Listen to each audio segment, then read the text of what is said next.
تعالی علیہ وسلم نے بتلائی کہ جب انسان بہت زیادہ عاجزی کرتا ہے نا، بہت زیادہ عاجزی، تو پھر بھی اللہ مان جاتا ہے۔ جب وہ اس کے حضور بہت عجز کا اظہار کرتا ہے، بہت زیادہ عجز کا اظہار کرتا ہے، وہ ڈر جاتا ہے اس سے۔ وَلِمَنْ خَافَ مَقَامَ رَبِّهِ جَنَّتَانِ، فرمایا جو میرے سامنے کھڑے ہونے سے ڈرے گا میں اسے 2 جنتیں عطا کروں گا۔ حضرت بابا فرید الدین مسعود گنج شکر بابا صاحب رحمۃ اللہ علیہ فرماتے ہیں کہ ایک نیک نوجوان تھا، دن کو روزہ رکھتا، رات کو نماز پڑھتا، پر اللہ سے ڈرتا پھر بھی بہت ہی زیادہ تھا، بڑا ہی ڈرتا تھا۔ موت کا وقت آیا تو ماں ہی تھی بس اس کی، تو ماں سے کہنے لگا اماں تو میری ماں ہے، میرے ساتھ 3 وعدے تو کر۔ اس نے کہا پتر تو بتا، آخری ہج کی لے رہا ہے اور اس غریبنی ماں سے تو وعدہ لے رہا ہے، بتا کیا وعدہ ہے؟ تو عرض کرنے لگا اماں جب میں مر جاؤں نا تو میرے گلے میں رسی ڈال کے تو مجھے گھمانا گھر کے صحن میں، اور لوگوں کو کہنا جو رب کی نافرمانی کرے اس کا یہی حال ہوتا ہے۔ یہ اعلان کرنا جو اللہ کے نافرمان ہوں ان کا یہی اشر کیا جانا چاہیے۔ اور اماں پھر دوسرا وعدہ کر، میرا رات کو جنازہ اٹھایا جائے، میں نہیں چاہتا کہ کسی کے منہ سے یہ لفظ نکل جائیں کہ وہ دیکھو اللہ کا نافرمان جا رہا ہے، رات کو میرا جنازہ اٹھانا۔ اور اماں تیسرا میرے ساتھ وعدہ کر کہ لوگ مجھے دفن کر کے آ جائیں گے تو میری قبر پہ چلی جائے گی، عمل میرے پاس کوئی نہیں، پر مجھے لگتا ہے ماں کے قدموں کی برکت سے عرش کا مالک بھی رحم فرمائے گا۔ اماں تو وعدہ کر کہ میرے ساتھ وعدہ کر۔ بابا صاحب رحمۃ اللہ علیہ فرمانے لگے کہ ماں بوڑھی ماں نے وعدہ کر لیا،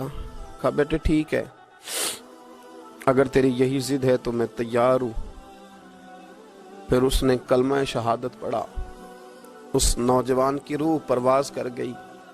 بوڑھی ماں نے رسی منگائی تو وَلِمَنْ خَافَ مَقَامَ رَبِّهِ جَنَّتَانِ، جو ڈر جائے، اس نے تو کہا تھا نا کہ رسی ڈال کے گھمانا اور کہنا یہ اللہ کا نافرمان ہے، اس کا یہی اشر ہونا چاہیے تھا۔ لیکن جب ماں گلے میں رسی ڈالنے لگی تو گھر کے ہر کونے سے آواز آنے لگی، خبردار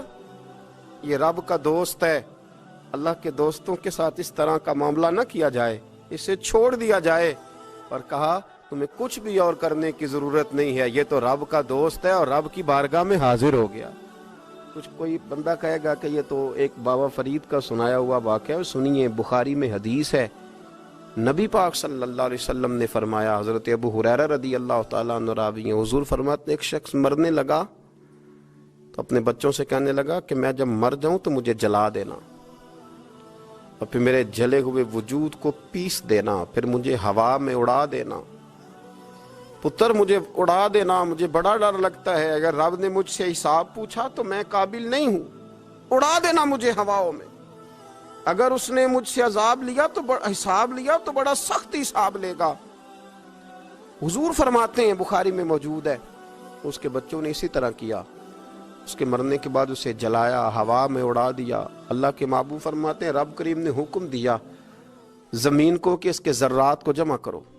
زمین نے ذرے جمع کیے، خدا نے حکم دیا تو اس کا وجود پھر سے اسی شکل میں آیا، تو رب کریم نے فرمایا یہ جو تو نے وصیت کی تو کیوں کی؟ اللہ جانتا ہے کہ نہیں جانتا؟ یہ کی تو کیوں کی؟